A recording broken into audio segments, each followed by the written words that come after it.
folks. Hello, and welcome to the present table. Thank you very much. I appreciate that, guys. Hello. Appreciate all you guys being here. Happy Friday to you, wherever you are in this brutal world. It is, it's Valentine's. It's Valentine's Day. Did you know that? So hopefully you are having a good Valentine's Day wherever you are in this world. You're having a good time. You're celebrating it with that one special person, or perhaps your friends, your family. There we are. Appreciate. And if you don't have a main squeeze, honey bun, baby doll, shirt, capes, love of the world, well, that's okay. You can just spend Valentine's Day with us. See how that works? You just spend Valentine's Day with us. It's all right. So we appreciate you guys being here. No. We're not alone. We're having a good time. We'll have a good time. So if you don't have a main squeeze, honey bun, baby doll, shirt, capes, that's okay. That's all right. Yeah, Saint Valentine's, the story of Saint Valentine is very interesting, isn't it? Yeah, he was martyred because in the Romans they didn't particularly care too much for. Yeah, it was just terrible. But nonetheless, there it is, folks. There it is. So if I do appreciate you guys being here on this day, and thank you very much, Roxy. And for those of you, if I keep saying thank you, it's my friends there on TikTok. They're sending gifts. Finally, they're able to do that again, or they're resubscribing. TikTok is now, by the way, if you've not heard the news, TikTok is now back on the app stores. That's good news. That's very good news. So it's back on the Android or Google. It's back on for Apple. So I think that's wonderful. Okay. I agree. So right now, as long as everyone can behave, TikTok, we'll leave chat on to open everybody. I want chat to be open to everyone, to everybody. That's the goal. But the reason is we put sub chat only on is because the trolls come in and ruin it for everybody. But we have to because they say some of the terrible things. So just be nice, people. Just be nice. That's all we ask. That's it. Just be nice. And then we'll leave the chat open for everybody. And you can ask questions and we'll be, more than happy to entertain them.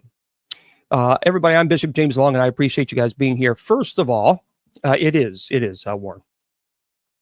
If you would like to do us a favor, I want you to go to our sponsor's website. It's KGRAD as in dog, B as in bicycle.com. Again, the website, it's KGRAD as in dog, B as in bicycle.com. Go to that site and subscribe. They have amazing shows there. This show airs. As a matter of fact, I think we're number one in the paranormal show genre, which I'm very, very, that's an honor. But make sure you put Bishop as your promo code, because when you do, you're going to get 30% off your subscription. It's already inexpensive as it is, but you're going to save 30%. Why not? Again, thank you for putting that in the chat there, Bill and everybody. The website, once more, is KGRAD as in dog, B as in bicycle.com. And so, they have some amazing shows. So, top notch. So definitely go over there, put Bishop as your promo code, and you're all set to go. If you want to go to my website, that's simple too. BishopJamesLong.com. Nope, it's not sinful at all. And I'll talk about that in just a second. Why does a priest talk about paranormal? It's sinful. No, and don't mute him, because I'm actually going to make an example of him in just a second. He's always coming here with the battle of the wits. Too bad you came unprepared.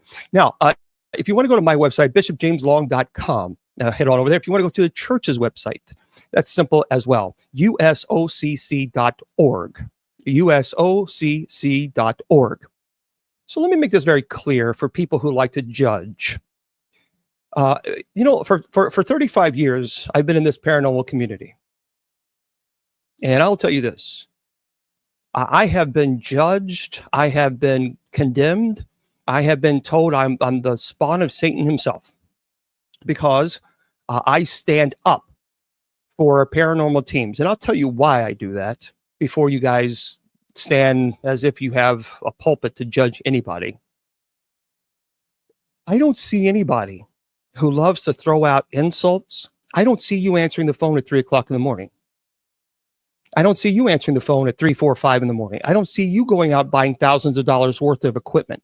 I don't see you going to people's homes whom you don't even know and you don't even owe them anything, and you're traveling 8 to 10 hours to their home, not charging one penny, by the way, and spending everything out of your own pocket to help families who are truly terrified. I don't see you, in fact, Mr. High Almighty in the pulpit, doing that at all. Rather, what I see you doing is opening your mouth and giving insults to people who are actually doing the work of God. So if you cannot contribute anything actually valuable to this conversation, then perhaps you can see your way out.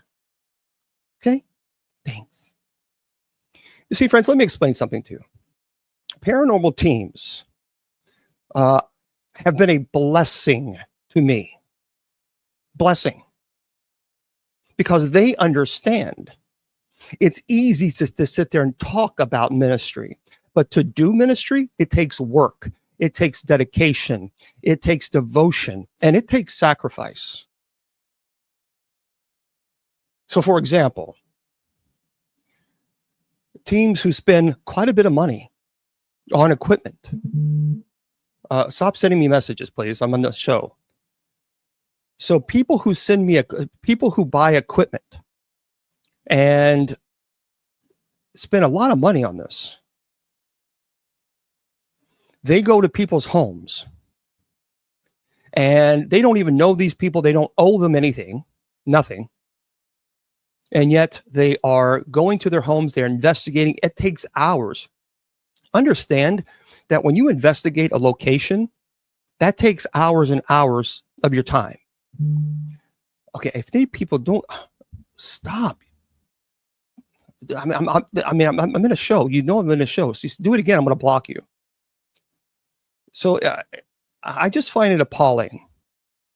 I do. I find it appalling that people will constantly insult paranormal teams who are investigating, who buy all the equipment, spend all the time investigating equipment, put themselves in danger by doing so. And then they have to review all of the evidence afterwards. And then once they do that, then they submit the evidence to me and I just determine what we need to do. So for those of you who like to do this, and who like to say that paranormal teams are doing the work of the devil, I don't see you. I never see those people answering the phones. I never see those people buying thousands of dollars worth of equipment. I never see those people going to these people's homes and spending hours away from their families. I never see that. What I see is this. That's what I see. Yapping their jaws and not contributing nothing. Zero, zilch, nada. For the benefit of other people. Nothing. And so this is exactly, that's why I don't pay attention to the haters. The haters will always do this. That's what the haters do. But anybody can do this. That takes no talent. That takes absolutely no pay. It takes nothing. Except for somebody who clearly wouldn't know ministry if it bit them in the rear. So paranormal teams, for those of you who don't know, let me tell you something. These people should be applauded, not insulted. Because they're the ones, like I said, spending thousands of dollars worth of equipment. They're the ones not charging. They're the ones not trying to tell a family, oh, everything is a demon, because it's not.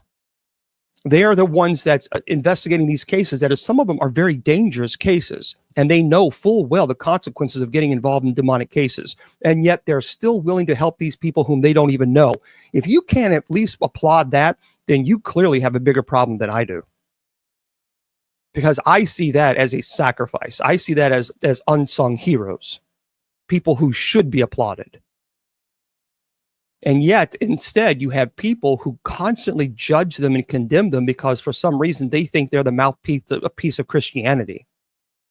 Well, I'm sorry, but no, I'm not going to apologize. That's not insulting people who actually do ministry. That's not Christianity. That's demonic. And you want me to prove that demons exist? Seriously? So, and there's a lot of people right now who are listening and watching who are paranormal investigators. So I'm telling you this, and I've been very outspoken about this for years and years and years. Paranormal teams who help families who are truly terrified with activity that is occurring in their home, by God, they deserve our respect. And if you can't give them respect, then keep your mouth shut. And if you can't keep your mouth shut, then you go out and you buy the thousands of dollars worth of equipment. And then I'll give you some cases, and then you can travel 10 hours to a person's home whom you don't even know, not charge, and you can put yourself in a precarious situation so that you can help a family. But they won't do that, will they? They won't. They'll do this. Pharisees. That's all they do. Pharisees. So there we go. I appreciate that, guys. Thank you very much. And that's how I feel. That's how I feel about that. Yeah, I just, we have to, let me tell you something. Demonic activity is dangerous. Working demonic cases, it's dangerous. This is not something to be taken lightly. And, people sometimes think, well, it's just an easy peasy kind of a ministry. No, it's not. No, it's not. I've seen a lot of people come and go through the years. A lot of people. Let me tell you this, because I've been in the paranormal 35 years. I've seen people who went around claiming to be demonologists and exorcists, and their lives, because they were not properly trained, and they did it to become famous in the paranormal. And in every case, in every single time, their lives went in complete turmoil. Every time. Because when you get involved with these type of cases, it's not something to play around with. It is very, very dangerous. And so that's why tonight, yes, that's right, Nayad, armchair know-it-alls. Amen. Is it Nayad or Nayad? Amen to that. That is so true. Yeah, actually, the stained glass, the window that you see behind me, or over here on you guys, sorry, there for KGRDB radio for you guys, and then for TikTok, this is a friend of mine, Bishop Rita. She made that for me. Beautiful. I mean, truly talented. Very, very. That's beautiful. Absolutely. Just no, Jesus. Well, Jesus was a preacher, but he was the Messiah. Well, I knew Lorraine. I did not know Ed, but I was friends with Lorraine. Speaking of which, here is our guest tonight. We have a very special guest for this evening, and I'm going to introduce him to you guys now. Thank you, Starlight. So Bishop Kenneth Torres, he was born in New York, raised in New Jersey before settling in the San Francisco Bay Area. I've heard San Fran is beautiful. And throughout his childhood, he faced supernatural experiences, including a haunting entity that afflicted his family. Puerto Rican descent and connected to Santeria through his families. Kenneth has a background as a U.S. Marine veteran. So anybody on TikTok's going to disrespect our U.S. Marine veteran, you're going to be blocked. So just go ahead and raise your hand so we can block you. Specializing in counterterrorism and government contracting, and despite being medically retired due to injuries sustained in service, he pursued a career in ministry, focusing on helping families navigate the supernatural. Now, with a diverse educational background, Kenneth holds a degree in Counterintelligence and Security Studies, Divinity and Theology, as well as Master's in Pastoral Counselling, and is a board-certified mental health coach. So that's wonderful. He brings over 15 years of experience to his work, specializing in pastoral counseling, spiritual deliverance, and exorcism as part of the Order of Exorcists. Now, he currently serves as the Archbishop and Chief Exorcist, overseeing the seminary program for the Solomonic Order of St. Michael the Archangel. And we're going to have matter of fact, I'm very honored, by the way. I'm very honored. He's going to be participating with us at our retreats, our church retreat coming up in April. So I'm very excited to have him. So everybody, I want to introduce my friend, Bishop Kenneth Torres. Hello there, buddy. Hey, Bishop, how are you doing? Good afternoon. God bless you. First of all, it is an honor to be here with you, to be in this space, to be with like-minded individuals. Once again, I'm just elated and extremely humbled just to be with you, my friend. Well, thank you so much for being here. We've known each other for a while. We never really connected. Well, quite honestly, we're both swamped and unbelievably busy with ministry. Right. First of all, how's your ministry going? What are you currently really, really busy with right now? So currently right now, a lot of the work that I'm focusing on is just chaplaincy, pastoral counseling. I find a lot of people are in turbulent times with their life and with their soul, and they're needing direction. And so that's my main focus, is just providing them an avenue to talk about their feelings, to talk about their faith, to talk about the hurt that they've experienced, but more importantly, by example, leading a Christ life, bringing them back to the fullness of truth and grace. Excellent. And of course, Bishop Kenneth is with the Warren Foundation, and we'll talk about that in a little bit later in the conversation. So for those who are just joining us, Bishop Long, I'm talking to our friend, Bishop Kenneth Torres, who of course is with the Warren Foundation. But there's more to there's more to ministry than demons. I mean, folks, demons don't, we're not inundated and obsessed with demons. It's just a part of a ministry. What people don't know is that clergy, especially as bishops, there's a lot of administrative duties that you have to do, but there's other ministry besides dealing with demons, believe it or not. That's true, my friend. You know, a lot of the work to do, for me, it's weird being called a bishop at such a young age. I'm more of a chancellor. That's what we call it, at least with an Eastern rite. And I have the opportunity to be able to take care of souls. More importantly, my clergy. For example, like with the Solomonic Order of St. Michael, the Archangel Orthodox Church, we have multiple ministries. We have our Reverend Mother, Talia, who's in the chats. She focuses on the DV, which I can't say. We have Sister Savannah. She also focuses on substance abuse counseling. We have Deacon Ron Stokes, who focuses on the actual outreach programs and nonprofit work. And then we also have Deacon Neil. Deacon Neil is a over-the-road trucker. And so his job is going to truck stops and talking to truckers and giving them pamphlets, praying for them and setting up breakfasts and just helping them on this time while they're away with their family. And a lot of that work is I oversee that as well. But more importantly, I focus with veterans organization, Wounded Warrior Project, Hope for the Warriors, One More Wave. And I'm also a chaplain for the Knights of Columbus. I am the only non-Vatican chaplain that is authorized to be a chaplain for a Roman Catholic organization. They understand that I'm the Eastern Rite. Right. And so I'm very privileged to serve as a chaplain in that capacity as well. Yeah, there's a lot of talking about this, the schism, and whether it be a conversation. But I mean, there was understandably so, the schism, and the filioque should have never ever occurred without having some type of counsel. But I know people want to talk about demons, and we will talk about them in just a second, guys. I promise you, we're going to get to demons. I get it. I understand. But how did you become, first of all, how did you become involved with the Warren Legacy Foundation for Paranormal Research? As I mentioned, I didn't know Ed. I just didn't get a chance to meet him, but I had several times opportunity to meet Lorraine and became friends with Lorraine. So I've known her, God, for a long time. So how did you get involved with the Warren Legacy Foundation? So as I was going through seminary school, I was kind of always involved, like with the paranormal shows. Your first show that I saw years ago, I was like, oh, that's pretty interesting.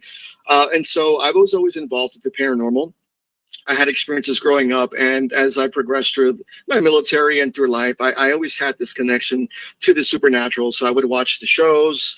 And a few years ago, 5 years ago exactly, I saw this ad on the foundation website. I go, what is the Warren Legacy Foundation? I know of Ed and Lorraine Warren. Let me just apply. So I applied. I didn't have the experience that they, required, but I spoke Spanish. And so I had the language skills, and that's how I got involved. I did the interview. I got into the foundation, and I learned a lot along the way as well, because I also had this deeply rooted theological narrative where I thought everything was demonic. This is what the church teaches. This is what I was taught. And I that's all I thought. But through my experience with the foundation over the 250 requests for help that we received, I understand that faith and supernatural go hand in hand. So much of our faith is rooted in the supernatural, our faith in Christ and the mysteries of the church. So that's right. Why is it that those two have to be separate? And so that's how I became part of the foundation. And for those of you just joining us, so I'm Bishop Long. We're talking to our friend Bishop Kenneth Torres, and with the Warren Foundation.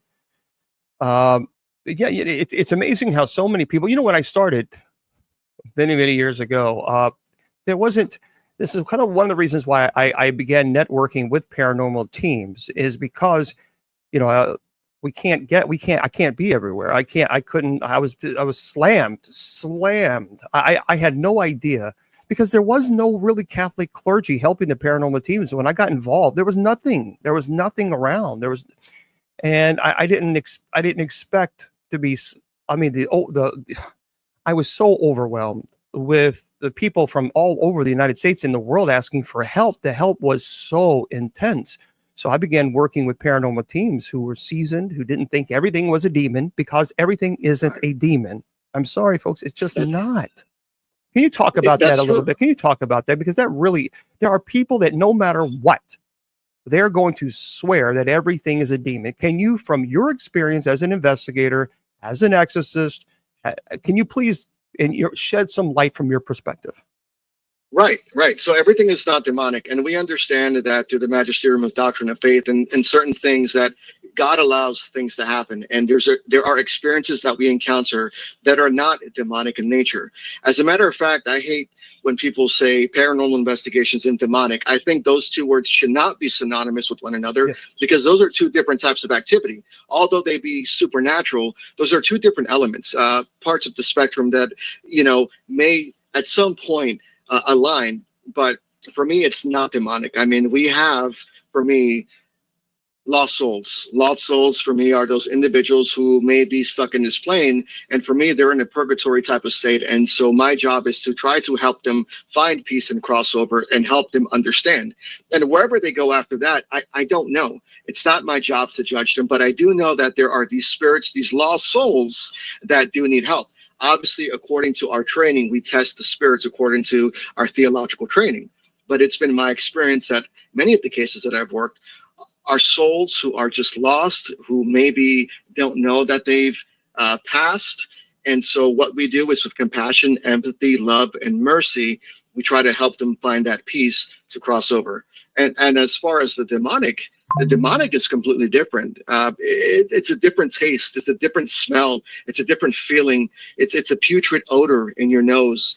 It's that gut feeling that makes you extremely sick to your stomach. It's the waking up in the middle of the night, sweating profusely. It's the having those vivid and nasty horror dreams. It's those weird things that are happening around you, even sometimes before you get to a case. So that's how I kind of describe both. Yeah, and see, this is what I want to make very clear to people.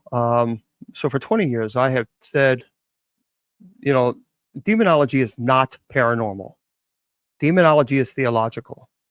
And what concerns me tremendously is that, and this has been happening for so long, so many years, is that people will get, especially when the paranormal shows came out. So back in the day when I was in the paranormal in the beginning, there was no social media. I mean, we communicated through Yahoo groups. That was it. GeoCities.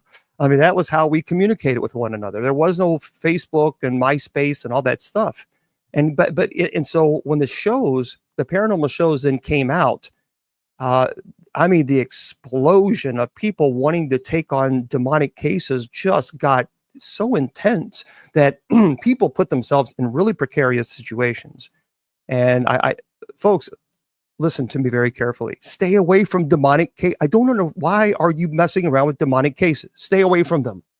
Just stay away, because, people say, well, I'm a Christian, therefore I can cast out demons. No, absolutely not. No, you cannot. Because first of all, Jesus breathed upon the Holy Spirit. That is ordination. And also, don't forget about the sons of Sceva. The sons of Sceva running around in Scripture, casting out demons in Paul's name and Jesus' name. And the demon said, Paul, I know, Jesus, I know, but who are you? And then attack the men. Let me tell you something, guys. Just because you have a calling, okay, that's one thing, but you need training. I may be called to be a pilot, but are you going to get in the plane and be in a cockpit and never have any type of flight lessons? Of course not. In as much as you need to know the training, especially when you're dealing with somebody who is possessed. That is no joke. I agree, Bishop. And I think that's often the narrative that so many of our Christian followers have. Yes, they go to church, they're devout Christians, and they'll repeat scripture, and they say, I have this ability. But just because you have the capability and the ability does not mean that you have the authority. See, the demonic realm, just like the angelic realm, They operate in a hierarchy. So you try casting out these demons, you will get confronted. You need to have some sort of spiritual authority behind you. So once again, just because you have the capability and the ability to cast out demons does not mean that you have the authority. Okay, so I appreciate someone telling us that we're wrong. I think until you actually have the theology behind you, I think it's disrespectful to come in and talk to clergy and telling us that we're wrong when we devoted our entire adult lives to this ministry. So go ahead and perform an exorcism on someone, and then when they expire, they pass away from a heart attack or stroke, and then you're held in for manslaughter, temporary manslaughter, or manslaughter charges, or because you have no idea what you're doing. You don't know if the person is going through a heart attack or a stroke. You have nobody there who's monitoring the vitals of the possessed. Go ahead and do it, and then come talk to me about that. See, this is the problem. When you're dealing with somebody who is possessed, they've gone through extreme physical and psychological trauma. And if you don't know what to look for, if you have no idea what the signs are, if you don't know where you are in the solemn rite, if you don't even, there are people that are going around performing exorcism, they don't even know the difference between the solemn rite, the minor rite, and a deliverance. So you have no business in performing exorcism. But let me ask you about the foundation, the Warren Foundation. So how do you contribute to its goals? So I was the Spanish division manager, and then now I am the general manager of the foundation. So basically, what I do is I contribute to the cases. The caseloads come in, and we divert them to either the regional directors, and then regional directors will assemble a team, and they'll make contact with the client. And from there, it's just a discovery phase. It's been my experience that just with one or two video calls, a lot of the supernatural phenomena goes away. A lot of it is like movement of the eye. Many people are just watching scary movies or watching shows, or maybe there's individuals that may have some sort of intuitive abilities or some sort of manifestation. But my contribution is always being involved with every case that comes in and trying to help out the families. So the foundation is diverse. We have different backgrounds. We have all religions except for Satanism. And so our job is basically a collective of individual professionals. We have psychologists, doctors, therapists. We have technicians, people who are good at understanding electronic equipment. So it's a vast array of professionals. And then we just come together to try to give a resolution and solve the problem for the clients. And that's really what we do. Yeah, someone was asking a question, and it is a very, very fair question. 74 Alisa or Lisa, Bishop, back in the old days, why did they use shock treatment when it was a demon? Well, because, and I have found this. Thankfully, I have a psychiatrist that I work with who absolutely 1,000,000% believes in possession. She's seen possession, and so we require psychological evaluation before performing an exorcism. And so, but there are people in the medical field that no matter what, they're not going to accept the fact that possession exists. And so back in the day, they just simply thought, well, if you have epilepsy, like for example, Annalise McKell, she had grand mal epilepsy. And instead of actually, because they didn't know, and so they put her, unfortunately, in a mental health hospital that did far more damage to her than good. Let me ask you this, Bishop, and for those of you joining, we're talking to my friend, Bishop Kenneth Torres. And can you describe a memorable investigation or a case that you worked with the foundation? Yeah, I think for me, the most memorable one was the very first one. There was a case that came in. A family was concerned that their child was potentially seeing some sort of supernatural entity outside. And they were concerned. They were afraid. The child was like, well, we're seeing this. It's talking to him, so on and so forth. And so when we went in, we did the investigation. It took several weeks. We got a chance to meet the family. Come to find out that on the property, there was some sort of old burial for the family. And there was a child that was buried there. And so one of the family members removed one of the items that belonged to the child. It was a toy. And apparently, I guess, according to our teammates, that was a sense that this child was missing their toy. But the problem with that is I really have a hard time believing that children stay behind. I think more than anything, Yep. It's negative in nature. I don't believe God will allow that to happen. But anyway, we were able to go in, we were able to cleanse, and we were able to just give that family peace, because at the end of the day, that wasn't a child. It was something more sinister trying to get a hold of that child. And so we were able to pray for the family, bless the family, put the blessings of the salt and all of that around the home. And so that was my memorable one, because we were able to help a child finally get some sleep. And out of all of it, that was the first time in 2 months that child was able to sleep a full night's rest. So let me just make this, first of all, we appreciate people who maybe have a different perspective than perhaps maybe we do, and that's okay. But we're asking, just be respectful, as we are respectful to you. We ask that you are respectful to us, because we are giving you our perspective as clergy who actually work cases. See, there's a big difference between somebody who reads about them or watches them on YouTube. There's a big difference between watching or reading about cases and actually working cases that both of us have done.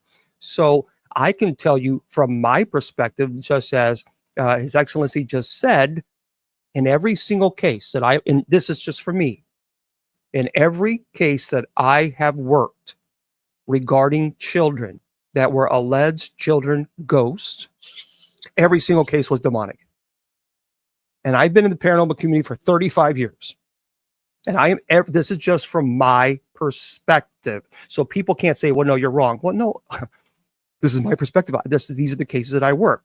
So I agree. This is something that I have some pretty rough cases, certainly when it comes to children ghosts, that I just don't accept that as far as the, so I agree with you on that. Let me ask you, how did you approach cases that involve both paranormal phenomena and potential psychological factors? Well, I mean, I always approach it with decency, with compassion, with respect, and with empathy. And I approach it impartial. Nothing changes. I always interview the family first.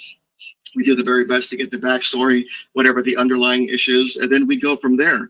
But it's always treated with respect, because for us as clergy, we have to understand that for these people, these experiences are real. And although sometimes there may not be something there during the discovery phase, this is real to them, right? And so we have to be respectful, and we have to understand that they're in a volatile situation, even reaching out to us. And so it's always approached with respect, love, compassion, empathy, but also with discernment. That's how I approach these things.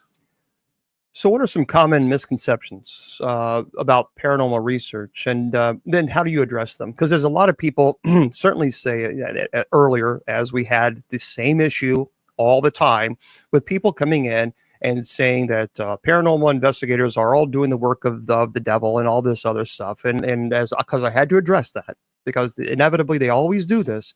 And as I mentioned earlier in the monologue prior to us starting, they're never the ones that answer the phone calls and goes to people's homes, and never. So how do you address these misconceptions about paranormal research?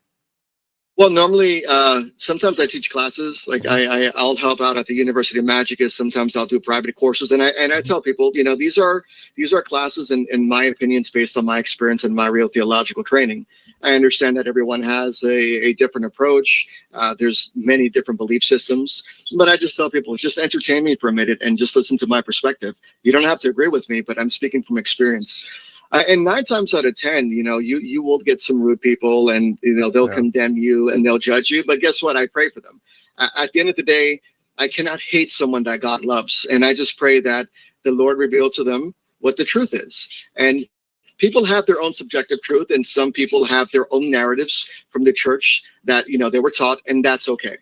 But 9 times out of 10, I just approach it with humility and say, hey, this is what I want to talk to you about. This is my experience. This is what I've gone through. Just humor me for a minute. Yeah, I was at one time a far more patient, but I've grown tired of the constant barrage of attacks on paranormal teams that work so hard, and they sacrifice so much in helping families. And in my opinion, this is just my opinion, they absolutely need more clergy who are doing this ministry to stand up and defend the paranormal investigators out there who take on cases for the church, who know that they're putting themselves in some pretty precarious situations, and yet they're still willing to do this. By God, I think they deserve our applause rather than our judgment, because I'm telling you, when I first started, Kenneth, I had nobody. I had no help. And I was so overwhelmed, and I didn't know how in the world I was going to help these people in California or Texas or New York, or how I was going to do it. So this is why I started a network of team many, many years ago, because I needed paranormal investigators to go out to a case, gather all the evidence, and then I would have to come up with a fundraiser on how I could get to these people's homes, because I've been on the. I'm sure you've had. Tell us this. This is for me. This is my perspective. The hardest part of being an exorcist for the church is not working demonic cases. The hardest part is being on a phone with a family who are bawling their eyes out, and they are begging and pleading for me to get to their home. And I can't get to it right now because let's say it's in California or Florida or Texas, and I have to raise the money to get there. Honest to God, the hardest part for me, for this ministry, is having to tell the family, I can't get to you right now. That's the hardest part. I agree 1000%, Bishop.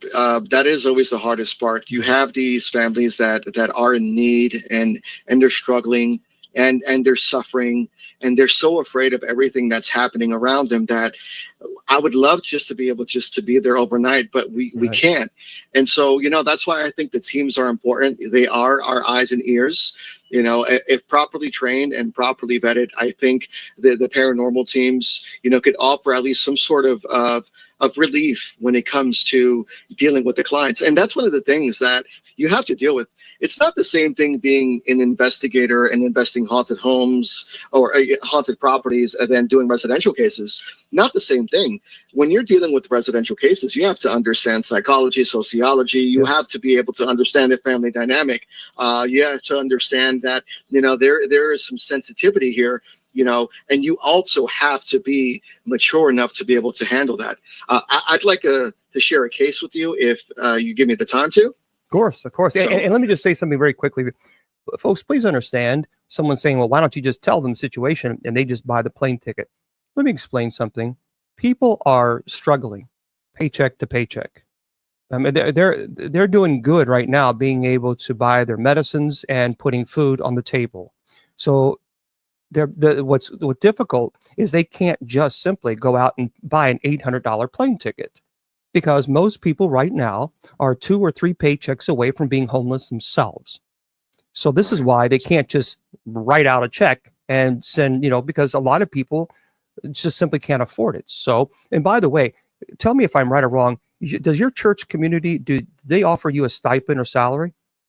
No, not at all. People, you need to understand that with the United States Whole Catholic Church, we receive no stipend or salary also. And neither does my friend here, Bishop Kenneth. We receive no stipend, no retirement, no housing, no car allowance, nothing, zero, zilch, nada, nothing. We pay for our ministry out of our own pockets, and we do not charge, ever. So that's true. While that is honorable doesn't get you to that location. So we put our faith 100% in God. And if God wants us in that location, then God will always help us find a way. So this is why everyone needs to understand. People are saying, well, you guys get paid. Someone made a comment and said, you get salary. No, we don't. We receive no salary.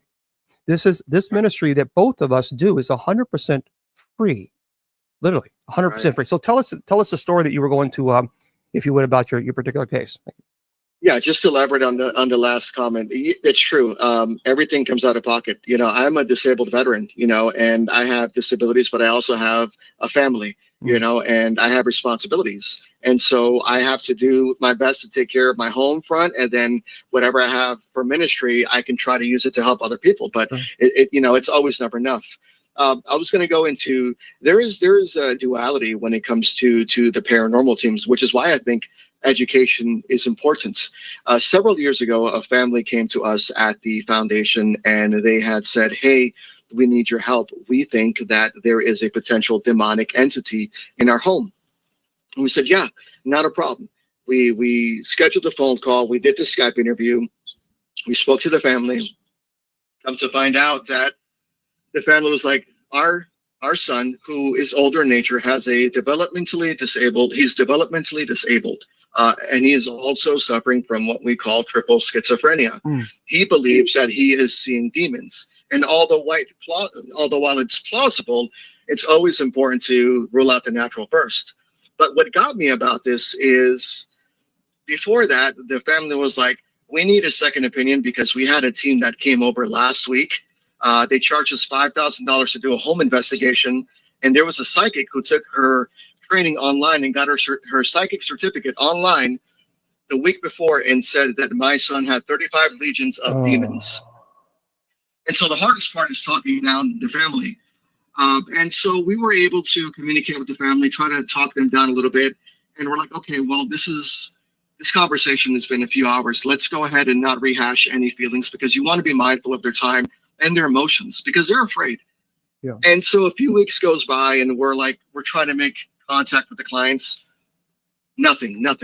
And then about 2 months later, the clients reach back out to us and they're like, hey, Father, unfortunately, we can't work with you in the foundation anymore. And I go, why? Is something wrong? Did we do something wrong? They go, no. Unfortunately, our son took his life, and he left a note. He did it because he had 35 legions of demons because of the medium told him. She should be arrested. She should be arrested. She should be arrested. To this day, that has been my most painful case, because this is a dangerous game. Even if there isn't anything supernatural there, you're not taking into effect the psychological factor and the.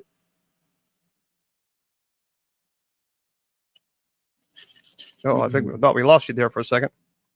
Oh yeah. I think my Bluetooth switched over. Okay. So there's a lot of psychological damage, and that's the thing. You didn't go through the process of elimination. You charged your family $5,000. You got your little certificate online the week before, and now this person unalived themselves because you told them. Because why? Because they trusted you. Because every time an investigator or a cleric goes inside a family's home, you are being trusted with their well-being. You're being trusted with their life and with their soul. And I don't care what anybody else says.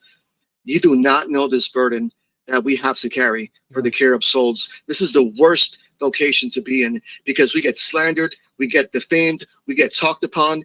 Oh, you're not a Roman Catholic or this and that. You're not real. But they don't realize the actual training and the real theological training and the time that we put into our ministry. So that's my 2 cents on that. Amen to that.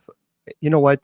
The sad part about this, my friend, is these stories they occur far more often than you may know. The audience, not Bishop. Obviously, Bishop, you know, it's. I'm growing so sick and tired of people, with all due respect, who call themselves, okay, if you're a psychic medium, that's one thing, but stop acting like a demonologist, because now you have people who are claimed to be psychic mediums immediately saying, well, now all of a sudden now they're experts in demonology. Because as soon as you go into a location, and I've had people go up and say, oh, I feel a demon. I feel a demon in here. It's a demon. You've now scared the heck out of this family. Now they're terrified. Now they don't know what to do. Then you're right. Then they charge an arm and a leg for it. And then we have to clean this mess up. Now, let me ask you, what got you into saying yes to being an exorcist? I'm curious about how did that start?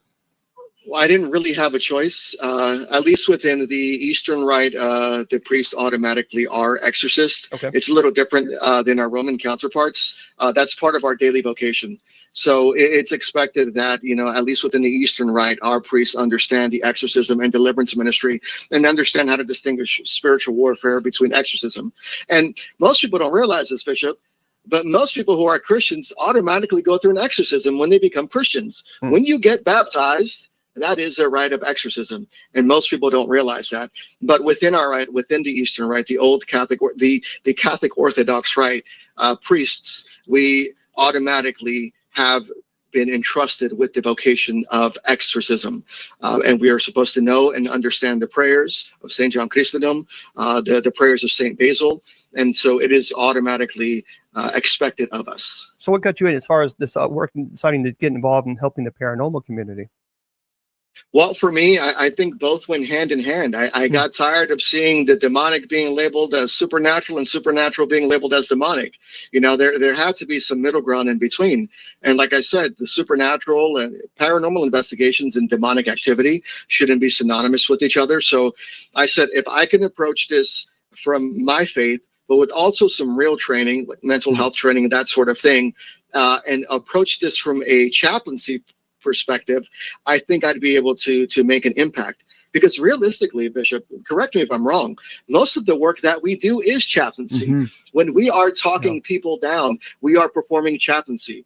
Let's say they're already in the oppression phase. What we are doing is chaplaincy. We are guiding them, right? Ultimately, to not have to perform an exorcism ritual. And most people don't realize that. A lot of the work that we do as clergy, as chaplains, board-certified mental health professionals, is counseling, coaching, and chaplaincy. And so if we can help people focus on their mind, their spirit, their emotions, and get them back in check, help them find their way back to God, help them heal those wounds from the family, then I think from my experience, my limited experience, that will not have to result in any sort of exorcism or deliverance ritual.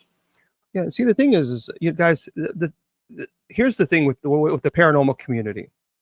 I've never in my life have I understood the competition. Never.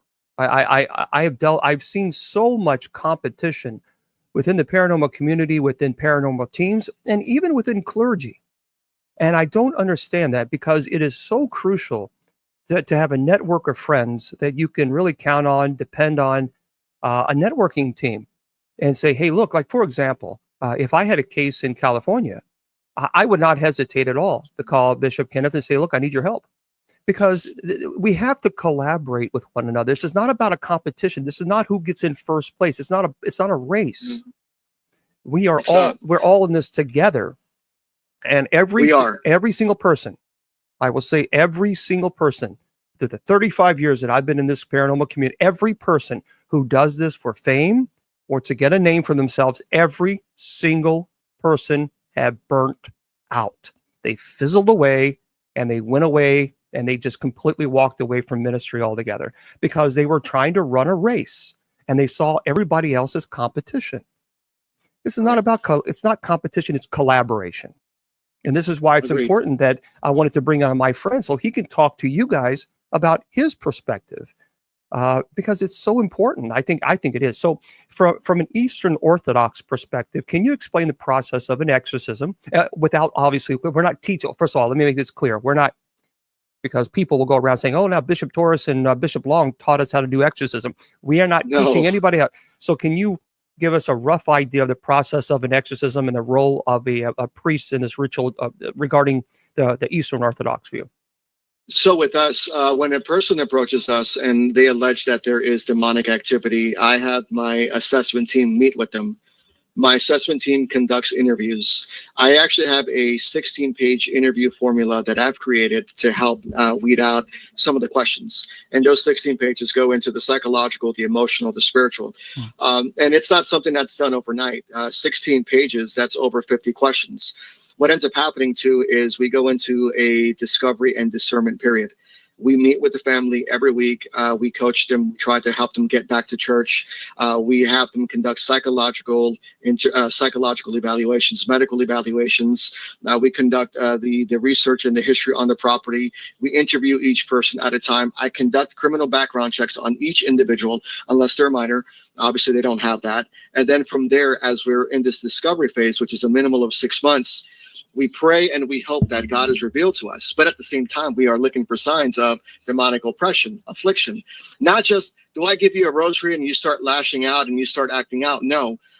One case in particular, when I gave the person a cross and I put it in their hand, the sign of the cross burned into their hand and their eyes turned black. But that's prayer and discernment. And even with that, we weren't quick to judge and say, hey, we need to perform an exorcism. We understood that this person was still going through psychological trauma and was hurting. So we are meticulous. We have to be meticulous in our approach, because if you just jump directly to the exorcism or your possessed part, then you're missing out an opportunity to do a justice to the client. But Even what if the client is actually destined for sainthood? What if the client is suffering from stigmata? We have to take those things into consideration because God works in mysterious ways. So our approach is meticulous. It is tedious. And to be honest with you, Bishop, that's why a lot of people hate me. I have been accused for not confirming someone to be possessed. And so someone defamed me and slandered me because they went on social media and said, I hate this guy. He is a fraud. He is not real because he didn't confirm that my friend was possessed. And I take pride in that. Been there, bought the ticket, bought the Yep. T-shirt. There are some people that are because they just want they want the attention. And if you say, look, there's no possession, there's nothing here. I mean, there's an individual who went around and contacted every single paranormal team, every single clergy. I went to the person's home. I blessed the home. There was no possession. I'm not performing an exorcism, and they just went off. And so let me ask you this. Yeah, let me ask you. So, what training is required then for a priest to perform exorcism in the Orthodox Church? So the training is understanding the liturgy, Saint Basil the Great, the prayers, Saint Chrysostom. It's understanding the liturgy. It's being in a state of grace, always praying, always taking the Eucharist, always taking the Mass. But more importantly, you watch and you observe. You sit with other priests and you assist in the exorcism ministry. You read the liturgy, you read the prayers of Saint Basil the Great. And then when you have enough experience, or if your bishop deems you responsible enough, then you have that. But typically within the Eastern Rite, it is a rule that priests do not need the permission of their bishop because it is a role that is automatically assigned to them upon ordination and priesthood. But I still like to ensure that my clergy are always prepared and that they are in a state of grace. So I pray with them, I read scripture with them, and if they tell me that I've got something going on, I still take an older approach and I go, I'd like to learn more about this before we proceed. Yeah, so let me address a question, and then we'll ask Bishop Kenneth this. Where Chris wants to know, where are all these videos of these possessions and exorcisms? That's a good question, and let me address that very quick. No. Let me say this, and I'm going to make this, and I've said this for about 25 years. Any person who performs an exorcism on an individual and places it on YouTube or social media to get likes or get following, they are committing a mortal sin. It is evil. It is disgusting. It is vile. This is something that is sacred. It is a sacred right. It is not entertainment hour. So anybody who does this is puts on the social media so you can get likes, that you are making a mockery of this very sacred right. And not only that, but this person has gone through extreme trauma that led up to possession, not only the individual, but also the family. And now, so let's say that the demonic is expelled. And so now they're flipping to the YouTube or whatever other social media, and now they're seeing a video of themselves, of course, in a possessed state. And now they're having to relive all this. That in of itself, if any clergy, I will tell you this, and I'm like this very clear. As the presiding Archbishop for the United States Old Catholic Church, and I've told my clergy this, if any clergy did that, I would immediately defrock them. Yep. Immediately, without question. I would remove them from the priesthood because that's an abomination. You don't do this. It's not for entertainment, God. We're not here for entertainment hour, and we're not going to use someone's suffering and anguish for the financial benefit. That is demonic. It's evil, and I consider it a mortal sin. And based on your reactions, I'm understanding you probably feel the same. I feel the same way. You know, it's different when you take this video and you bring it to your bishop, or you're teaching it in a theological setting. Mm-hmm. If you're teaching a group of would-be exorcists, that's a different thing. Right. But why would you want to watch someone defecate, urine themselves? Why would you like to see someone that is suffering in agony and in pain? Why? That's honestly, if you think that sort of way, then I would think that you have some sort of mental illness as well. That is the problem. Like, everybody wants proof. Even if we provided the proof, they would still say that it's fake. Right, because exactly. That's the way the enemy works. 100%. And people say, well, we just want to see it. Folks, listen. Yeah.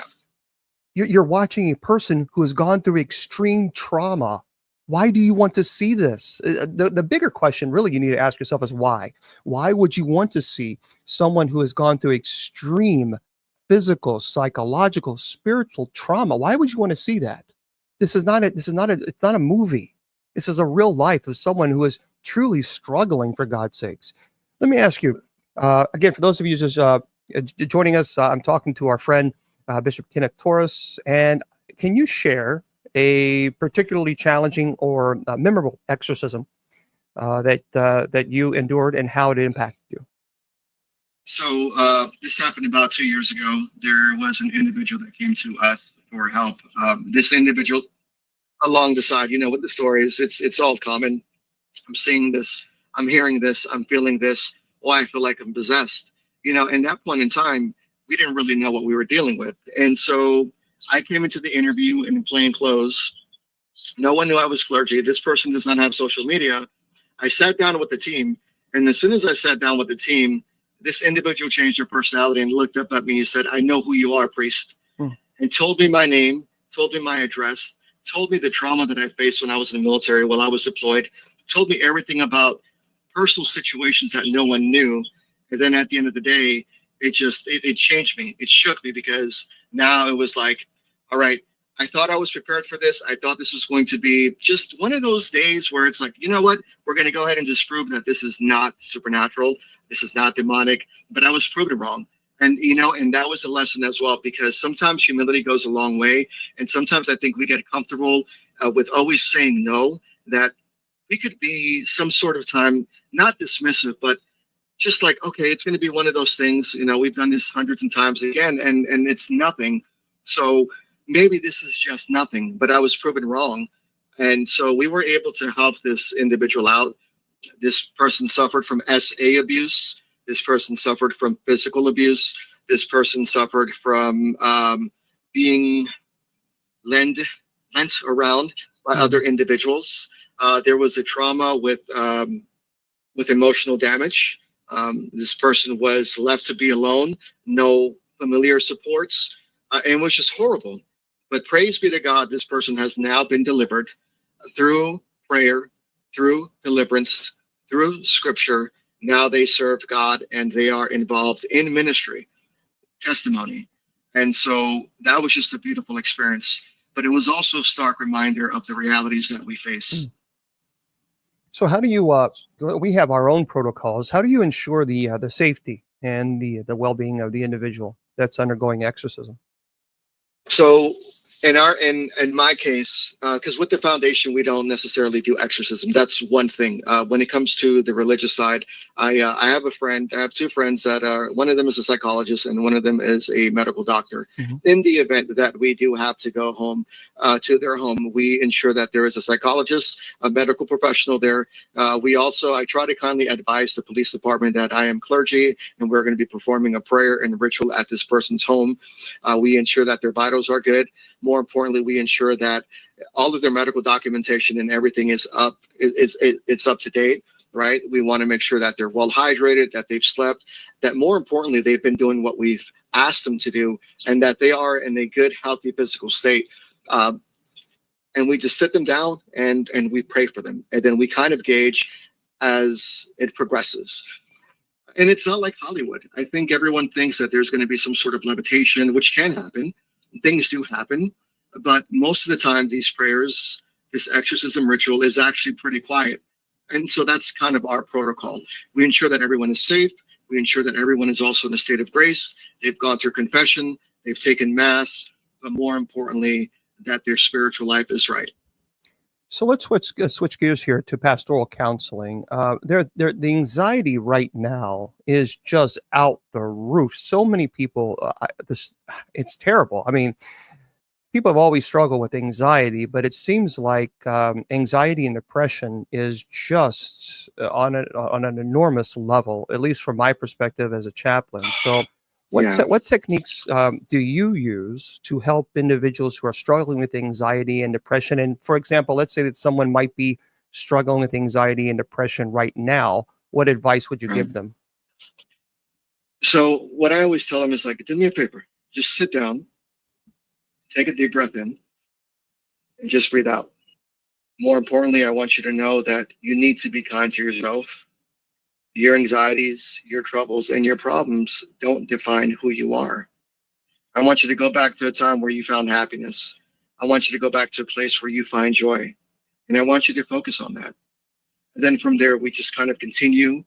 And I offer either breathing techniques and exercises. If it's Christian, like if the person is Christian, Catholic, I offer them scriptural prayer. I offer them some advice. More importantly, I tell them, do your best to try to get involved in the community. Maybe even go outside, take a walk, do something nice. Just be selfless for a minute. But more importantly, always just be kind to yourself. And so it just all depends on the situation, but that's normally how I start. Has there ever been a time where you have worked a demonic case and it made you think that, okay, I'm in over my head, that perhaps maybe I need to contact this clergy person or that clergy person? And if so, tell us about that. Yes, so there was a case that did come to me, and by this time already, it was extreme. It was an extreme case. From the documentation that was provided to me, there was levitation. I guess this individual may have been walking on fours, potentially up the wall. And at that time, I wasn't ready for it. I had lost my brother to unaliving himself. And so what I just did is I referred it back to a good friend of mine who's clergy out in Colombia, and he handled the case. Because we also have to understand our limitations. And it's not healthy to try to jump in every case, and try to solve it. I think also as clergy, we also need time to reevaluate our personal life. We need time to understand and say, hey, maybe this is not for me. But the case was so severe where there were just, it was just horrible. The person wasn't eating. The person had already lost weight. They were dehydrated. And that's not something that I was prepared to take on ethically and legally. And so I turned it over to another friend who actually is a Vatican priest in Colombia. And I don't know what they did. A few months later, he assured me that the individual, the client, was taken care of. So what about, what advice would you give? Because there's so many paranormal, teams and really individuals who are using social media to try to get a following and, make a name for themselves, or just they just want to get a following. And what they're doing, a lot of people, is of course they're going to locations that are known to be demonic, doing investigations. What advice would you give folks who are enticed, or certainly there's a lot of that occurring, and so a lot of problems because of it. So what advice would you give them? I would tell people, why would you want to get into paranormal investigations? I normally try to advise people to refrain from that sort of stuff. If you're doing it for thrills and frills, then this is definitely not for you. You have to be emotionally and spiritually mature. You have to understand what you're doing. And that doesn't mean that every encounter you're gonna face is demonic, but energy attracts energy. We know that the environment can also affect you. So I normally would try to advise people stay away from that. But if you are going to do it, make sure that you do it in a humble way, right? Make sure that you understand what you're getting yourself into, because it can still be dangerous no matter how you look at it. But more importantly, why are you doing this? Are you trying to make an impact? Are you trying to help the families? Are you trying to help whatever lost soul is there? Then if your answer is no, if you're doing it for thrills, then I would ill advise, just don't do it. Stay away from it. Stay away from the paranormal. Stay away from the supernatural. Focus your energy in other things. There's so many other things that we could be doing that getting involved in the paranormal maybe shouldn't be for you. So what about, of course, I can probably predict your answer here, but what about people who play around with Ouija boards or divinations? And what is your church community's view on psychics and mediums? So the church view on the psychics and mediums, we understand that there are individuals that God has bestowed gifts upon them, and we have to be really careful when we convey these messages, because for us, it's more importantly how you use these gifts, right? How you use these gifts, either for good or for bad. But you're right, it's true, it's out there, divination, witchcraft, that sort of thing. Although I don't agree with it, I understand that people have their own path, but I just advise people just stay away from that. More importantly, Ouija boards, it's a recipe for disaster. No matter how you look at it, just because something doesn't happen right away doesn't mean that you still can't be afflicted. These demonic entities and demons, they don't operate off of our time and space continuum. And so although you may not be afflicted now, 15, 20 years down the road, it can affect your family, it can affect your children. But more importantly, the example that I give individuals with the Ouija board, spirit communication is still spirit communication. You still have to be careful. But with the Ouija board specifically is you have a group of individuals with all different energies and different mindsets that you don't know what each individual mindset is. So it is that mass gathering of energy, right, that can either attract something darker or something powerful. So, for example, if John Doe is doing some sort of ritual on the Ouija board and he's perfectly fine, but the other two John Does are thinking about unaliving themselves, they have marital problems, they lost their job, that's probably not a good time to delve into that sort of stuff. Either way, stay away from the Ouija board. Stay away from it. It's amazing how people who play with the Ouija board, folks, I don't know why people don't understand this. People, I'm going to have to delete this person because this person doesn't quite understand that. But people need to understand when you're using a Ouija board, please understand that's a form of possession. Right. I don't know why.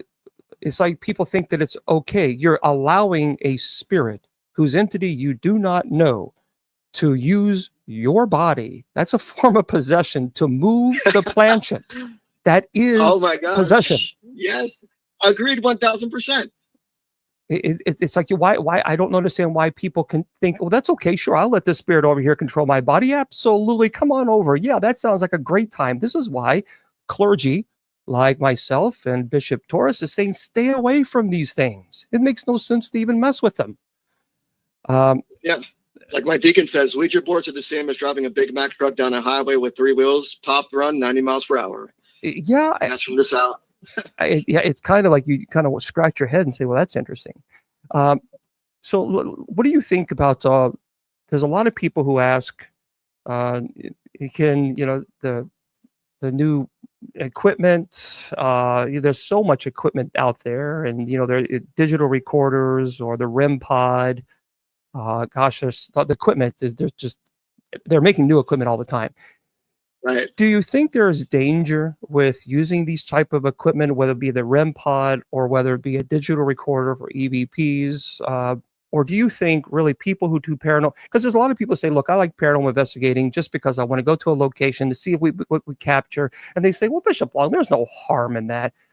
As clergy, would you tell them, look, just stay away from paranormal investigating unless you are working for the church in some capacity? Right. Yeah. There's always dangers when you're dealing with the spirit realm.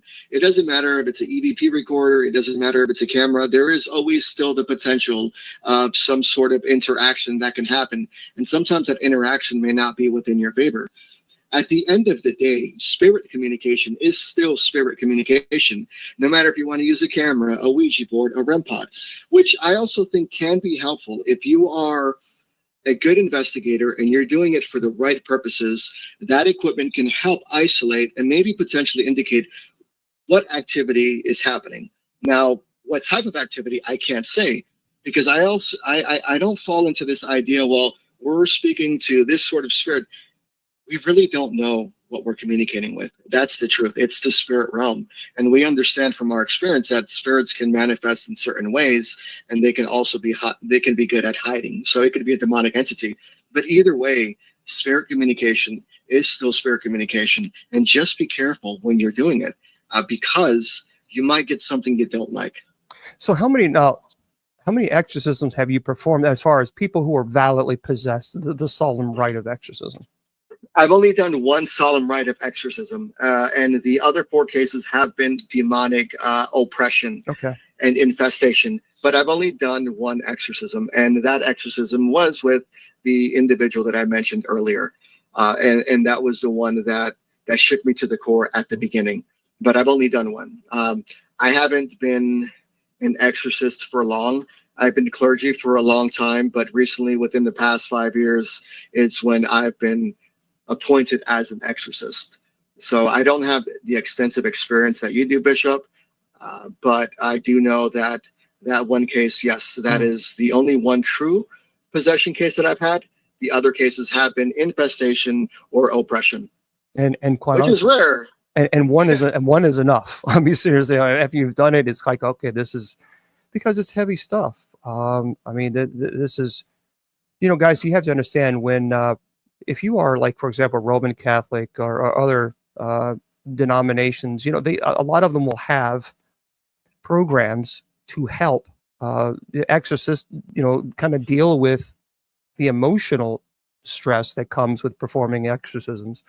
But with us, that type of, there's not a plethora of information there for us, and we have to many times just kind of absorb it and work through those trauma, especially the worst case. One of the worst cases that I've ever worked, that it took a toll. It took a major toll. It was an incubus case, and that took a major toll on me. So that was one time I thought, boy, I don't know, maybe this is too much. I worked with her for 3 years. She was 68 years old, and I can't go into detail because it's pretty intense. But that was it. That was the one case in my mind that I thought, maybe somebody else is more holier, someone else is more intelligent, someone else is, and then I finally got to the point, well, someone else is not here, I'm here, so you're here, God put you and here. that happens a lot. The enemy likes to plant seeds in our brain, and I don't think we can ever be, I guess, prepared in a certain way. Like we don't know what that exorcism is going to entail. But we can prepare ourselves, by doing the things that we do with clerical care, with the sacraments, the liturgy, being in a state of grace, and just mentally and physically preparing ourselves. But with this case, it resulted in me getting a really bad stomach infection, and the doctors were like, "We're going to have to put a gastric pacemaker in your stomach, or we're just going to have to get you the bariatric surgery, which you don't qualify for. But since you are diabetic, we're just going to go ahead and approve it." And so for a year straight, I suffered with really bad stomach pains. I could not sleep while I was helping with this case. When I started this case, that's when all of these things started happening. My bowel system, like my stomach, it was just an excruciating pain with bad dreams and things happening. Even one point in time where all three of my dogs ended up getting a seizure at the same time, and they were in different parts of the house. It created a divide within the home, but that was the enemy working. And so thank God, everything worked out well. And I'm going to still continue to do this ministry. I believe it's a vocation. It isn't for the lighthearted. If anything, it's just a reminder that humanity, we're fragile, and we can play an important part in helping those understand. And maybe what they don't understand is that this is dangerous. It exists. We believe in it. You may not believe in it, but at the end of the day, we know it's real. What advice would you give somebody who is watching this now and might, be praying about the possibility of getting involved in this type of ministry? So what advice would you give them? Pray, pray, pray, pray without ceasing. It's not like the movies. It's not like Hollywood. This takes a toll on you psychologically, physically, and mentally. It is one of the biggest burdens that can be a blessing, but it takes a lot. And it's more than just reading scripture. It's more than just going to church. You have to ensure that this is your vocation. You have to go through a discernment phase. You have to just pray and talk to other people who are validly in this ministry and get their advice. Make sure that you have a good psychological history. Make sure you don't have any traumas. Make sure you've never done substances or alcohol, that sort of thing. You want to make sure that you also have a clean background, because those vices and those things that you're recovering from can and will be used against you in the spiritual realm. These things know. They're a lot smarter than what we are. And if you think you can just go up in there and willy-nilly and Psalm 91 or Psalm 23, you are sorely mistaken, because you will hurt yourself and you will get other people hurt or potentially unalived. Do you have a few more minutes to chat with you? Is that all right? Or do you have to run? That's perfect. No, So, that's fine. I'm good. So about 25 years ago, people kept going on and on and on and on and on about prove to me, demons exist, prove to me. And I took this to prayer because I was getting so sick and tired of people saying prove. And then I was in night prayer once, and I was asking God for prayer and guidance, and this just calm, just this thought came into my mind. And I tell you, I want to share this with everybody, because especially with you, because it was one of the most profound moments. It took a completely different direction, because I wanted people to believe me, because, well, folks, please understand this. And I've said this before. Again, we are not salary. We do not receive a stipend. There is no income whatsoever from the church. We do not charge. Both Bishop Kenneth and myself, we're both educated men with advanced degrees. And I'm telling you now, if we did not know that possession exists, we would do something else with our time, because we're not doing this we don't charge. So we're not doing it for income. We don't do it for fame, because when you do things for fame, you do it to make money. Well, you're not going to make money if you don't charge. So I got so stressed out because I wanted people to believe in some of the things that I saw, and I was angry. Right. And then finally that peace came to me. James, you are not here. So I'm not here to convince you. I'm not here to convince anybody that demons exist. I am here to help the families who know that they do. And at that moment, a peace, because it wasn't my job to convince anybody that demons exist. It was my job to help the families who know they do. It was, and I always tell people that, prove to me that demons exist. I am not here to prove to you that demons exist. I am here to help the families who know they do. And that's a piece. You know, I'd like to share a similar story too. You know, oftentimes, you know, being a veteran and suffered through trauma and having a traumatic brain injury, and it took me a long time to finish school, you know, 12, 13 years on and off, because of everything that I had to do. I had to learn how to talk and to walk again. And I've always doubted myself. I'm definitely not a Jordan Peterson. I'm not you. And so I've always doubted myself. But then one day, 2 times, I go to a Botanica. After my appointment at the VA, I'm going to go to the Botanica, which is one of those metaphysical stores that we have here in the States, right? I'm going to go to Botanica because I wanted to get some holy water. I wanted to see what things they have. And as soon as I'm walking into the Botanica, I'm in plain clothes. I'm in my Marine Corps sweater. You know, I'm in this internal struggle. I've had it for 2 days, 3 or 4 days. I walk up to the counter and the lady says, "You need to leave now, priest. We do not want you here. Your presence is not required. Leave now, priest. Santa Muerte does not want you here." And I go, "Oh," and I'm in plain clothes. And I go, "Okay, that was kind of weird. Maybe they know me from social media." Then 7, 8 months later, I go to another Botanica on the other side of the county because I wanted some tamales. I live in California. We got some of the best tamales. As soon as I walk in, the shop owner says, "Leave now, priest. We don't want you here. We know who you are." And I go, "What the heck is this?" I'm in my plain clothes and I couldn't even get into the store. And that moment I broke down crying because God was with me. And that let me know that I do have God's grace and covenant upon me, because so much of what we do is we doubt ourselves. And that was God's confirmation right there of my spiritual authority, to be told 2 times, "You are not welcomed here. You know who we are. We've spoken to you before. Leave now." It's interesting because I always tell people, you know, in scripture, the one being that never, ever, ever denied the divinity of Christ, demons. Demons never, ever denied the divinity of Christ. And demons certainly are threatened by people, all of us, as we are created in the image of God. So let's switch. And by the way, you say you're not me. And while I appreciate that compliment, I am not you, because you, sir, deserve our respect and honor and love for serving as a U.S. Marine. You know, I tell you what, that is something to be very proud of. So thank you very much for your service. You know, I just try to be a humble servant, sir. I mean, I'm always grateful for the opportunity, and I cry because this work is so important to me. You know, I'm all about being professional, but this is one of the biggest blessings in my life, to be able to help those around me. And it's just always a blessing to be able to wake up every day and carry this burden for others. Amen to that. So, and I'm here anytime you need. Of course, you know my number now, so we can. It's amazing that we've known each other, but we've never really connected because we get so busy in ministry, So Yeah.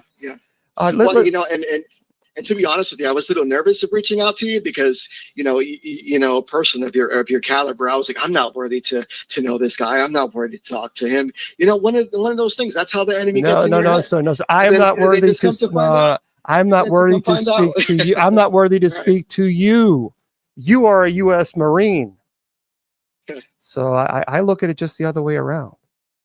You're a U.S. Marine and an exorcist, for the love of God. I mean, it's like anything else you want to put on your resume there, Mr. Sunshine? Anything else?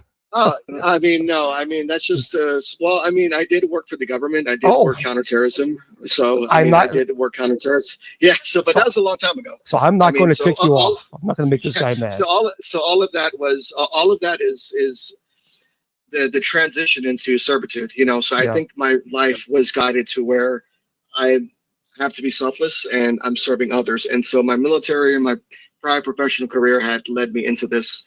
And I just do it with the sincerity. And if I don't know something, I won't pretend I don't. I'm not going to lie. I don't know the answer. I'll get back to you. Let me reach out to my colleagues. That's right. Because it's ego is one of the biggest things, and pride. It's one of the first sins I was committed. If you have too much pride and you have too much ego, you've already lost yourself. Amen. And remember, ego stands for edging God out. Yeah. Okay, let's switch gears very, very quickly here. Let's throw some. If you have some questions you want to ask, feel free to jump in. But do you believe in Bigfoot? I do. Okay. I do. I believe in Bigfoot.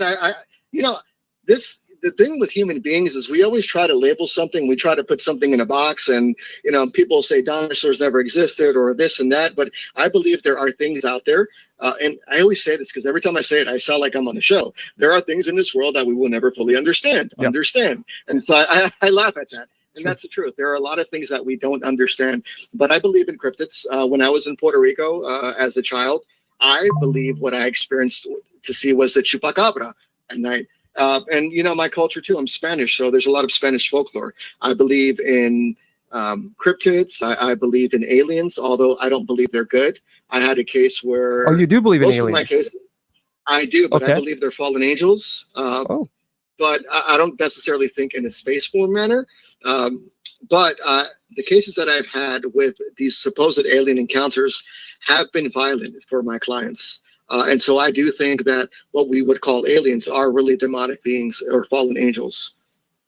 Okay, so it's a lot, because a lot of people ask me that a lot about my personal opinion on. So you accept aliens as exist? You accept Bigfoot?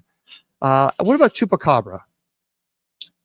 Well, maybe I was hallucinating as a young kid. Maybe it was something I didn't understand. Maybe it was some sort of animal that I couldn't, put to words as a young kid. I do believe that sort of thing exists. I believe like I said, to be the chupacabra, but I'm not fully convinced. I know that there are things out there, and I know that there are a lot of mysteries that we can't comprehend. So I'm open to the idea of different phenomena.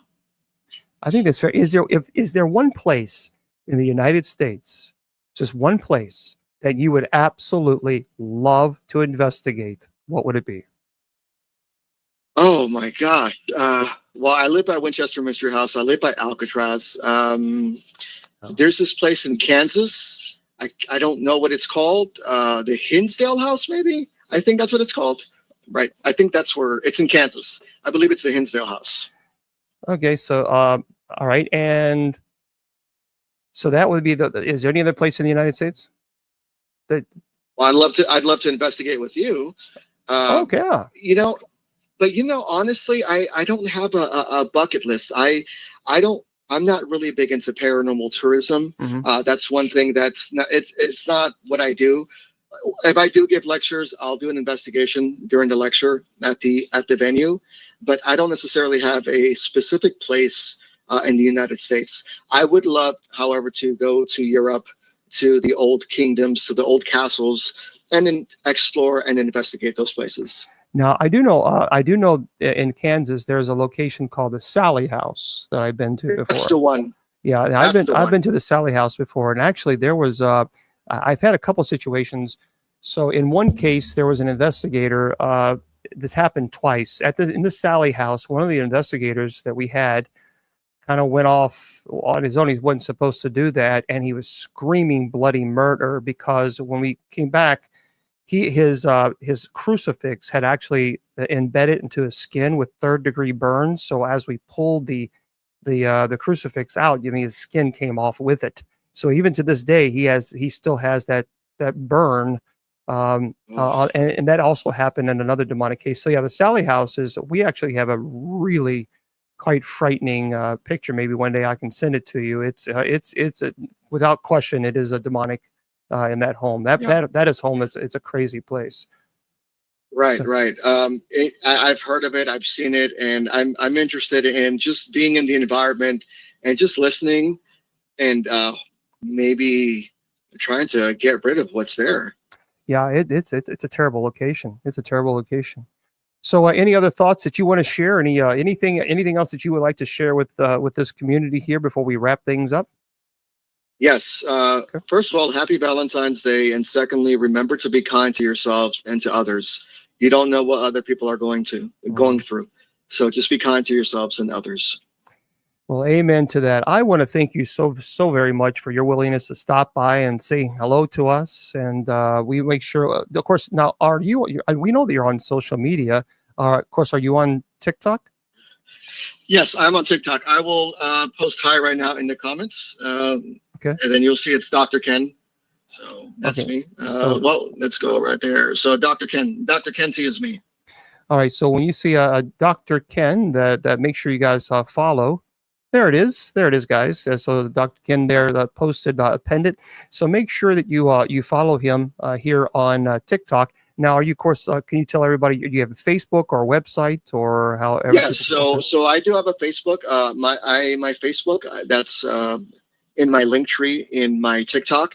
I do have a Facebook, and I also have a website called, it's spelled out fatherkendoctor.com. www.fatherkendoctor.com. fatherkendoctor.com. Well, correct. All right. Well, thank you so much for being here. I appreciate that so very much. And we're gonna disconnect the call, but I'll send you a message a little later on social media, and we'll get together. And we're looking forward to seeing you in April.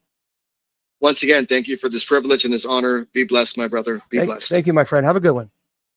All right. Likewise. Bye-bye. All right, everybody. Well, listen, we appreciate our friend Dr. Ken for jumping in and saying howdy to us. That was very, very nice. And people kept sending messages over and over and over. Dude, I was like, give me a break. So, yeah. So just all you got to do is just go to his site there on TikTok, and make sure you follow him, because we, like I said, we're working together, helping each other, and this is because it's really important. I think it's so important that connect and we learn from each other.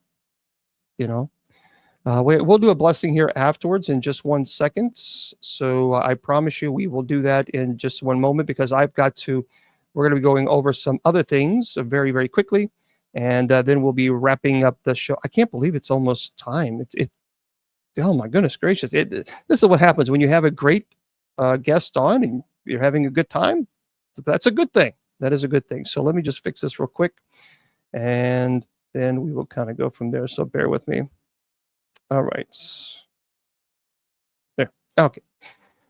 So let's go over a couple things here, guys, because I want to share some really interesting. Yeah. Happy Valentine's Day to you, wherever you are in this beautiful, beautiful world. Have you ever heard of, most of you probably have, Christina Ricci? She's the actress. Have you? Oh, in Massachusetts? Oh, that's cool. Well, Christina Ricci, listen to this. So she says that this is by Jessica Wang. So Christina Ricci stood up to a ghost while filming in a defunct mental asylum. She said, "Don't mess with me. Oh. So predictably, supernatural horror icon Christy Ritchie is not afraid of ghosts. The actress appeared on the latest episode of Kelly Clarkson's talk show to chat all things Yellow Jackets when the subject turned to the supernatural. And Ritchie is known for her work in the genre, having starred in The Addams Family, Sleepy Hollow, and of course, Casper, and among other titles. And given that Clarkson asked her, "Do you believe in the supernatural?" And she says, I always say about a lot of things that I don't know, so I'm open to it, shares Ritchie. Just in case I had a few things that were either manifestations of my anxiety or were ghosts. Anyway, Ritchie then detailed the time that she encountered what could possibly been a ghost while shooting her 2001 film, Prozac Nation, in a defunct mental asylum in Vancouver. That in of itself. Filming in that type of location, that's a lot of energy. And whether it's residual energy is just, for example, have you ever gone to a location and you just felt the energy? That's residual energy. And I can imagine, the anxiety, frustrations, and the energy that must have occurred in the mental asylum. Anyway, she said, anytime you shoot there, there's like 5 other productions that shoot there. And she said, other productions hotspot, which has also been the backdrop of her hit show, Yellow Jackets. She said, back when I was 20, I was doing a movie called Prozac Nation, and I was shooting in the same mental asylum. I had left something upstairs where we've been shooting, which was supposed to be a hospital room with beds and all that stuff. And I went up to get it. It was lunch, and nobody was in there. Went up and got the thing, and I was coming down, and there were these stairs, the type of stairs where you go down, and there's a wall here, and then you turn around, and there's another wall. She's describing, obviously, the scene. Ritchie recalled hearing footsteps. But I was like, was that actually my ears or was that in my brain? And she said, as she turned the wall, I saw black shoes coming down. And I just went forward and just walked. The encounter was enough to make the actress less of a skeptic, especially when she found herself in the same setting while filming Yellow Jackets. I believe in it enough that now when we shoot in the asylum and I'm by myself in the hallway or something, I'm just like, don't mess with me. I know you're here. I don't care. Leave me alone. I'm here for work. These type of locations can be very, very active. And here's the problem with a lot of these locations. A lot of these locations that have extreme anxiety that has occurred or energy, people will do things that they shouldn't do, like go into that location and play with Ouija boards or whatever it might be, and invite all these spiritual beings, if you will, into that area and really desecrate the place. And it amplifies the problem. And this is what happens quite a bit. As a matter of fact, this is what happens at the Gates of Hell Cemetery that I did a documentary on to the U, as they call it. You have to say that because TikTok will shadow ban you, but that I actually did this. So the Gates of Hell Cemetery is in Kentucky. And it's an old abandoned cemetery 20 years ago. No one even knew it existed in the paranormal community. It was an old abandoned cemetery in Kentucky. And some families who had family members buried there, it's no longer active, contacted me and said, look, could you please go there and bless the grounds, because we know people are going there desecrating the grounds. They're performing satanic rituals. So we went there and literally all hell broke loose there. I mean, the activity was just intense. And that's when we went on the radio and said, man, this is like the Gates of Hell. And that's how it got its name. But see, that's what I'm saying, is that people go to these locations and then they do things that they shouldn't do. It's the same thing with Bobby Mackey's. So it's the same thing with Bobby Mackey's. I have not, Spiritual Mystic. No. I might have to look into that. But see, people ask me all the time about Bobby Mackey's. Now, Bobby Mackey's was active, but I will tell you this, and I've said this many, many, many times. The Gates of Hell Cemetery made Bobby Mackey's look like Walt Disney World. There's no difference. I mean, you can't compare. There's no comparison. I got to tell you something, guys. This is a place. the Gates of Hell Cemetery is a place. This is the only place in the world that I've been to where it completely changes from daylight to darkness. I did. I'm the one. So, like I said, 20 years ago, it was not even known in Kentucky. It was not even known. It was actually been over 20 years. It was not even known. And so we did an investigation there, and we got growls. I mean, it was insane, the evidence that we captured in that place. And then the next day, when online radio was in its infancy, I was doing a radio show, and I said, man, this is like the Gates of Hell. And then someone, that's it. We're going to start calling it from the Gates of Hell. And that is how it got its name. But it is a place, the Gates of Hell Cemetery, it is a location that I promise you, if you've been there during the day,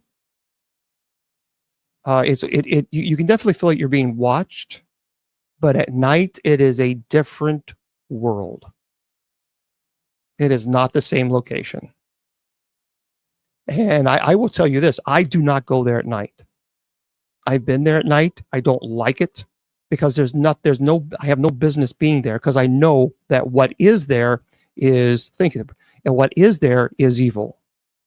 And that's the thing. I did a documentary on that. By the way, it's on the tube to the U.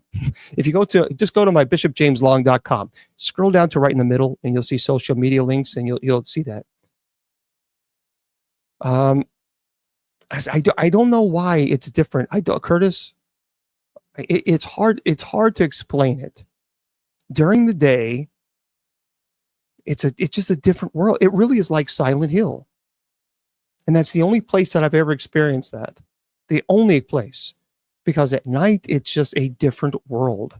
It is a different world. But that is the place where me and 3 other clergy members, we saw that thing in that tree that I don't know, for the love of God, I don't know what that was.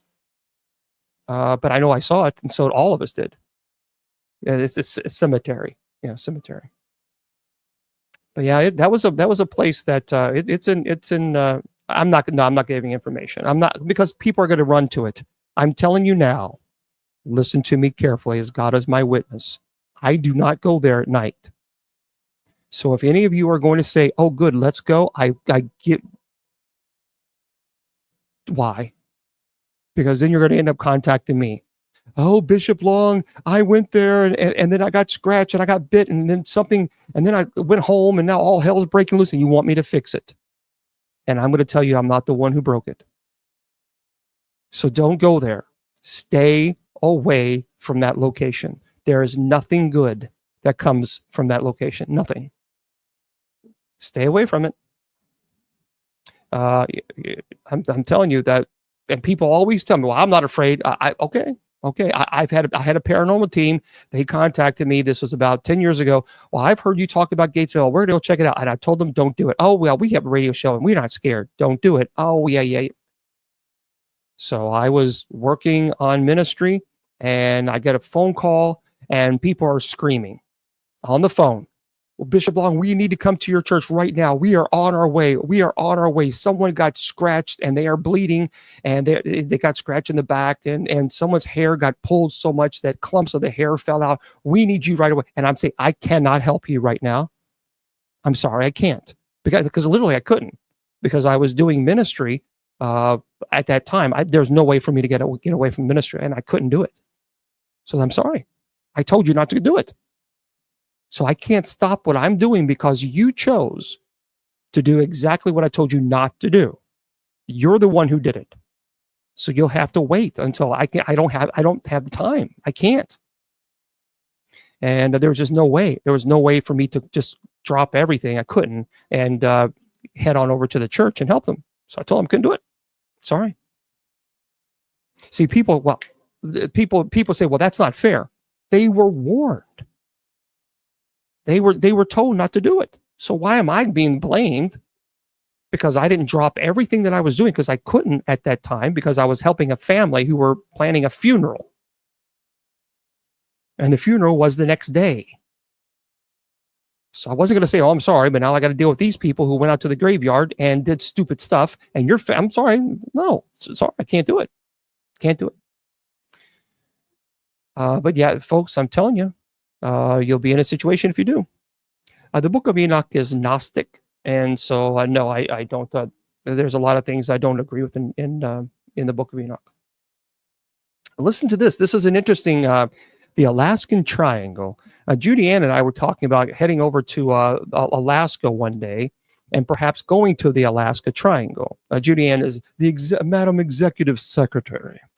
So listen to this. T.K. Randall, for those of you who don't know, writes this. The Bering Air flight had recently been reported missing in a region notorious for unexplained disappearances. So Alaska Triangle claims 10 more victims after missing plane has been found. So the alarm was raised when the small commuter plane, which had departed from the at some place to Nome at 2:38 p.m. on Thursday, failed to make it to its destination, sparking an extensive search and rescue operation lasting several days. Sadly, though, the search ended in tragedy when the wreckage of the plane was discovered earlier, approximately 34 miles southeast of Nome. And that's sad. And this was last week, by the way. It is believed that all 9 passengers and the pilot lost their lives in the crash.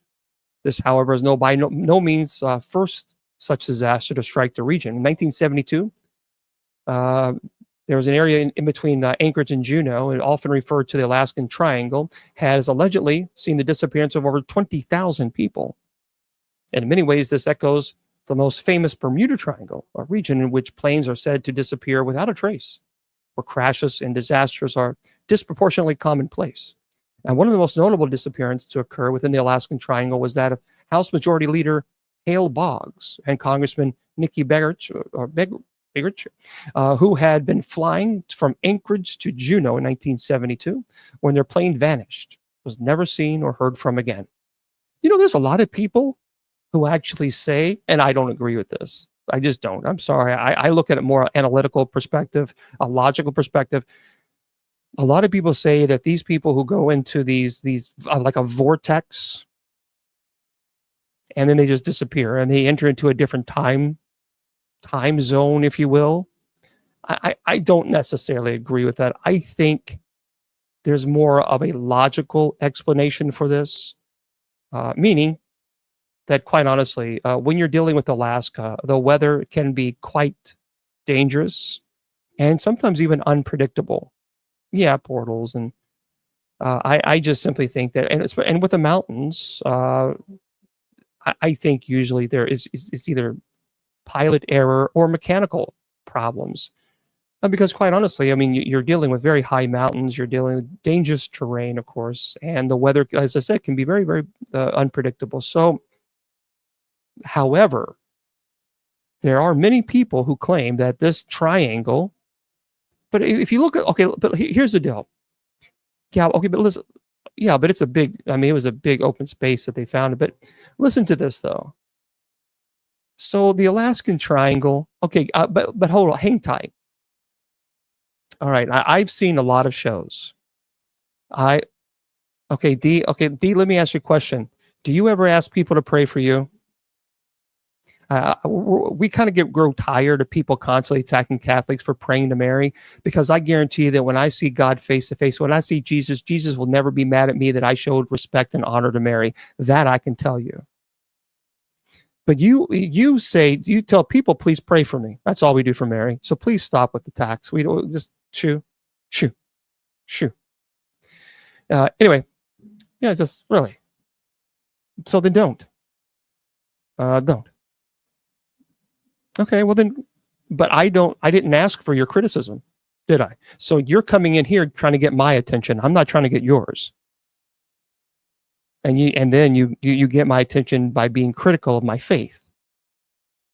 Do you realize that shows more of a reflection on you than it does me? Because I don't think I'm going to lose my eternity by giving Mary respect and honor. But you attack a person who does show honor to Mary. It makes a lot of sense. Shoot. It's always people all just trying to get your attention. Trolls. Trolls. Okay. Yeah, it's like, whatever. Hold on. Let me, we got to block another troll who has to have attention. Oh, goodness gracious. Goodness, you got to have attention. I tell you what, it's crazy, isn't it? This is interesting. This is an interesting, Nick. Oh, poor Nick. Oh, goodness. Okay. This is by T.K. Randall as well. Did you guys know that a new documentary into the UFO phenomenon will feature interviews with 34 current and former U.S. government officials? So for those of you, this is a really interesting article by T.K. Randall. An unprecedented UFO documentary was filmed in secret over 2 years. So creator filmmaker Dan Farah, The Age of Disclosure, is described as an unprecedented and revelatory film that delves deep into the subject of UFOs, alien visitation, and government cover-ups. It will include interviews with 34 current and former members of the U.S. military and intelligence communities. That's pretty impressive, including Secretary of State Marco Rubio, New York Senator Kristen Gillibrand, and former Director National Intelligence General Jim Clapper. So that's some big hitters there. Other prominent individuals include Department of Defense official and Advanced Aerospace Threat Identification Program Director. So the film was granted unprecedented access and support from senior members of the U.S. government, military, and intelligence community. So anyway, everyone, so it's called The Age of Disclosure. The Age of Disclosure. So it says everyone interviewed in the film has direct knowledge of UAP as a result of their work for the U.S. government. The film exposes the profound impact the situation has on the future of humanity, while providing a look behind the scenes with those at the forefront of the bipartisan disclosure effort. According to reports, the documentary was actually made in secret over 2 years, perhaps in fear of attracting the wrong kind of attention from those who might want to stop it from seeing the light of day. And while a distributor for the film is still being sought, it is set to premiere at the South by Southwest Film Festival in March. So you can actually go on YouTube or Tube to the U, whatever, and type in The Age of Disclosure. The Age of Disclosure. That looks like that's pretty impressive. I mean, you have some really heavy hitters. I think that's yeah, right. I think there is something going on. Bishop, I think people would treat you. I don't think they'll be speaking or behaving. I see. That's the thing. Here's the deal. Please understand this. And I want all of you to understand this. If you're being trolled by someone, never, I've said this so many times, never accept criticism from someone that you would not go to for advice. So if you wouldn't go to them for advice, then don't accept their criticism, because what they say doesn't matter, because they're trying to get your attention. You're not trying to get theirs. So you don't give them your attention because you're too busy and you don't have time to play around with adults who behave like children. So never, ever. That's why I don't care. Trolls do not get under my skin. They don't irritate me. I just don't like when they come in and defame, and blaspheme God and all this other, when we're trying to do night prayer or Bible study. That makes me mad. Or if they attack other people. But for me, I don't really care. Because I tell them, you have an opinion on how I should live my life, and which bill of mine are you going to pay this month? Oh, you're not going to pay my bills. So then your opinion don't mind. That's how you have to live your life. So just always just shoo fly. So only your friends, people, because there's a difference between constructive criticism and destructive criticism. And I've said this before, people who offer you constructive criticism, they want to help you. You know, maybe if they watch your presentation or your speech and they want to give you feedback to make you a better public speaker. That's constructive. Trolls, who are really kids, well, incompetent kids in adult bodies, they offer nothing but destructive criticism. So they're offering nothing. There's no benefit they offer society, nothing. And they're clearly not intelligent enough to understand that when they do that, that falls under ordinary demonic activity. So when you're going around trolling other people, that is demonic activity. Because the Holy Spirit, if you're truly filled with the Holy Spirit, you don't troll others. You simply don't. Little advice. For those of you who are listening to this on Spreaker, I'll say goodnight to you guys. Yeah, we have this presentation, of course, on our Spreaker format. But don't forget, everybody, we're going to be here later on tonight. Later on tonight, we will have night prayer. And please join us. We would love to have that. Have you guys join us there.